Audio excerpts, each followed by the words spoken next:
The weather's been great outside, and I just got a new mountain bike that I've been ripping apart.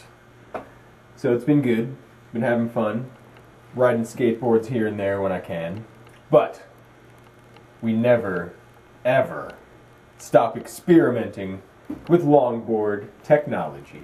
We got a couple of different experiments based on a couple different ideas to provide torsional strength while allowing it to flex along its length. So, we've been playing around with these awesome little pieces of wood. I know, they look like Legos or Lincoln Logs, but it's eventually going to become a spinal column for a skateboard deck. So this is the spine concept. Flex like this, you fight it with a lengthwise grain. Flex like this, like concave, you do it with a cross grain. And flex like this, you don't do it with a biaxial grain on the top. You do it with a biaxial in this dimension. So we've created that in a stacked configuration, incorporating it into a giant torsion box all the way down its length. In a stringer form factor. So, that being the most simplified way to approach this, we've come up with a few different methods. So this is obviously the first place to start. Now this one is the wood snake, right? Right. And we're going to make a sandwich, alright? These two foam pieces are going to be the bread, and right in between the bread is going to be the ham. And the ham, of course, is the carbon fiber, because it's the premium meat. So once we get that, it won't be contributing as much to the strength, but it will be doing something, and it'll be interesting to see what actually happens. So on top of, after we make the sandwich, because that's just part of the strength of this thing, the other half of it is after it's got the stringer in the center, it's actually going to be wrapped around the three sides. So it's actually going to be a slightly it's a slightly different torsion box. Right. But it's still a tasty sandwich. Yes. Anyway, this one's a little harder to explain, but it is a tasty sandwich. Stick with us. We'll have a prototype. Yeah. Now, this guy... This one's easy to understand. Yeah, this one's pretty exciting. You could understand this if you were ever a kid. Everybody was a kid, except me. So, you know, we've all played around with those little pill bugs or potato bugs or whatever you call them. And we hopefully have learned that A is for armadillo.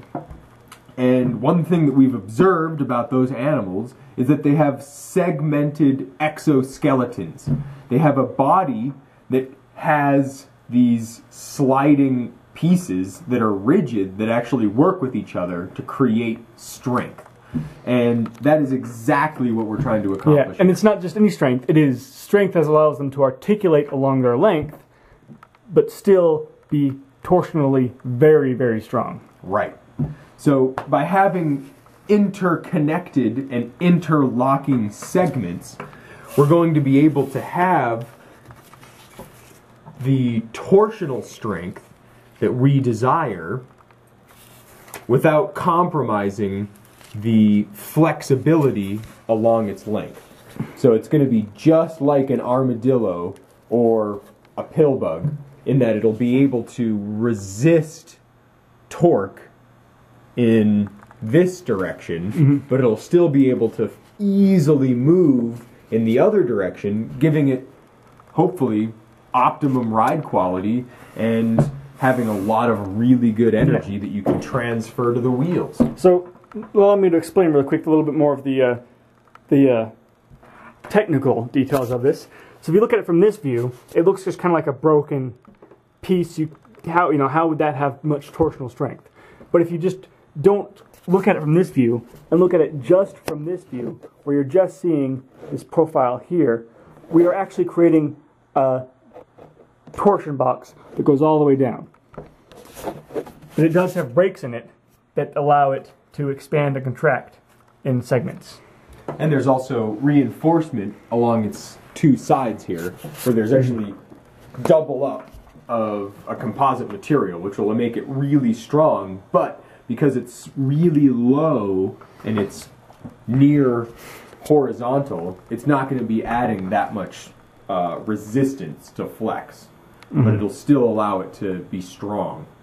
So this one will be really interesting to see what it comes out like, because it's probably going to be the most complex as far as shaping the individual pieces and then getting them to bond with each other onto a surface. But it's not as complex as this one.